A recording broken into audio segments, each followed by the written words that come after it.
These are the 5 most common reasons your sewing machine skips stitches. The needle is dull or incorrectly inserted.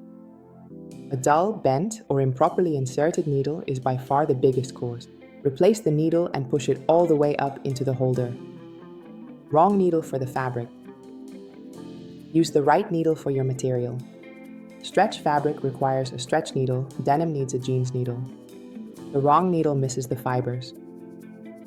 Incorrect thread tension. Too high or too low upper tension can cause the thread not to run smoothly. Set your tension back to a neutral setting and test again. The machine is dirty. Lint in the hook can block the thread. Loosen the needle plate, remove any lint, and add a small drop of oil if your machine needs it. The thread is not threaded correctly.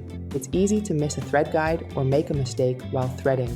Rethread with the presser foot up so the tension opens.